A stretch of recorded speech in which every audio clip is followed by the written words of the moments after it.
நிறைய வச்சுட்டு பாரு. இந்த அடிதடி ரத்தம் எதுவும் என்ன விட்டு போல. சம்மர் வந்தாச்சு. What's your plan for this holiday? எங்க கிட்ட விட்டுருங்க, நாங்க பாத்துக்கிறோம். GT Holidays. GT Holidays, South India's #1 travel brand. அதாவது இருந்த இடத்தில் இருந்து கொண்டே பாகிஸ்தானின் 9 தீவிரவாத முகாம்களை இந்தியா தாக்கி அழித்திருக்கிறது.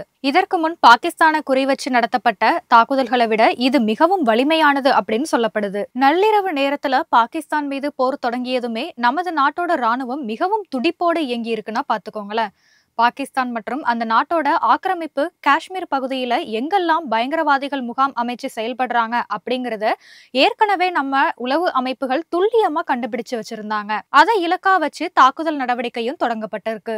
பாகிஸ்தானுக்குள்ள தாக்குதல் அப்படின்னாலும் அங்க உள்ள பயங்கரவாத முகாம்களை குறிவச்சு மட்டுமே தான் நடவடிக்கை மேற்கொள்ளப்பட்டிருக்கு. பாகிஸ்தான் ஆக்கிரமிப்பு காஷ்மீர்ல நள்ளிரவுல அதிபயங்கர இடி முழக்கத்தோட வெடி சத்தங்கள் கேட்டதால அங்க உள்ள மக்கள் பதற்றம் அடைஞ்சிருக்காங்க.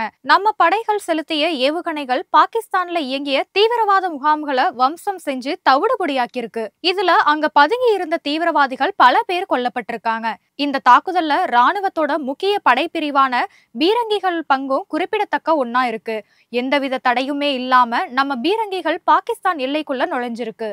தனுஷ் ஹவிச்சர் M777, K9 வஜ்ரா ஃபோரர்ஸ், FH அப்படின்னு 77 அதிநவீன பீரங்கிகள் இந்த தாக்குதல் போது பயன்படுத்தப்பட்டிருக்கு. தனுஷ் ஹவிச்சர் பீரங்கியில இருந்து வெளியேற குண்டு 1 கிலோமீட்டர் தொலைவை 1 வினாடியில கடந்து போடும் அப்படின்னு சொல்றாங்க. அந்த அளவுக்கு அது மிக ஆக்ரோஷமா பாஞ்சு இலக்கை போய் தாக்கும் அப்படின்னு சொல்லப்படுது. இவ்வளவு வேகமான ஒரு குண்டை தடுக்க துல்லியமான கண்காணிப்பு அமைப்பு அவசியம். ஆனா பாகிஸ்தான் கிட்ட அந்த வசதி கிடையவே கிடையாது. இஸ்ரேல் நாட்டோட அதிநவீன பாதுகாப்பு கவசமா அயன் டோம் போன்ற அமைப்பால மட்டுமே இதனை தடுக்க முடியும். இந்த வகை குண்டுகள் பீரங்கிகளை கூட அழிக்கிற அளவுக்கு திறன் கொண்டது அப்படிங்கறதுனால பாகிஸ்தான் இதை பார்த்து ரொம்பவே மிரண்டு போயிருக்காங்க. இந்திய பகுதிகளில் இருந்து பாகிஸ்தான் பயங்கரவாத முகாம்களை நோக்கி ஏவுகணைகள் வீசப்பட்ட மறுகணமே போர் விமானங்கள் நம்ம நாட்டோட எல்லையில வலம் வர தொடங்கிருச்சு. ஏவுகணைகள் செலுத்தப்பட்ட போது பாகிஸ்தான் தரை வழியா பதிலடி தரும் பட்சத்துல நம்ம ராணுவம் அதையும் எதிர்கொள்ளும். அதுவே ஏவுகணை மூலமா தாக்குதலா இருந்தா நம்ம எல்லையில உள்ள ஏவுகணை தடுப்பு அமைப்புகள் பதிலடி கொடுக்கும்.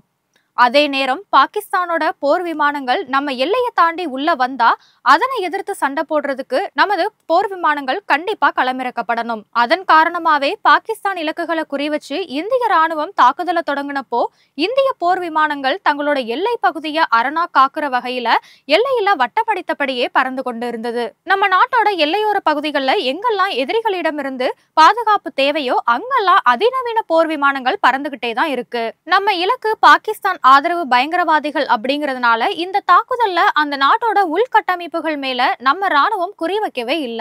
பாகிஸ்தான் ஆக்கிரமிப்பு காஷ்மீர் பகுதிகளா இருக்கிற முசாபராபாத், அப்புறம் ரவேல்கோட், லீபா பள்ளத்தாக்கு, நீலம் பள்ளத்தாக்கு, பஞ்சாப் மாகாணத்தோட எல்லை பகுதி போன்ற இடங்கள்ல தான் ஆபரேஷன் சிந்தூர் நடவடிக்கை மேற்கொள்ளப்பட்டு இருக்குது. வெறும் 25 நிமிஷத்துல இந்த தாக்குதல் நடத்தி முடிக்கப்பட்டு இருக்குன்னா பாத்துக்கோங்களேன். 9 இடங்கள்ல குறி வச்சு பாஞ்ச ஏவுகணைகள் பயங்கரவாதிகளோட முகாம்களை சின்ன பின்னமாக்கி துவம்சம் பண்ணிடுச்சு. இதுல 70க்கும் மேற்பட்ட தீவிரவாதிகள் கொல்லப்பட்டிருக்காங்க. பாகிஸ்தானோட உள்கட்டமைப்புக்கோ அங்க வசிக்கிற பொதுமக்களுக்கோ எந்தவித பாதிப்பையும் ஏற்படுத்தாம கனக்கச்சிதமா பயங்கரவாதிகள் முகாமை மட்டுமே குறி வச்சு தாக்கி அழிக்கப்பட்டிருக்கு. இதுல பல தீவிரவாதிகளும் கொல்லப்பட்டிருக்காங்க. இதன் மூலமா சிந்தூர் ஆபரேஷன் நம்ம ராணுவத்திற்கு மிகப்பெரிய வெற்றியை பெற்று கொடுத்திருக்கு அப்படின்னு தான் சொல்லணும்.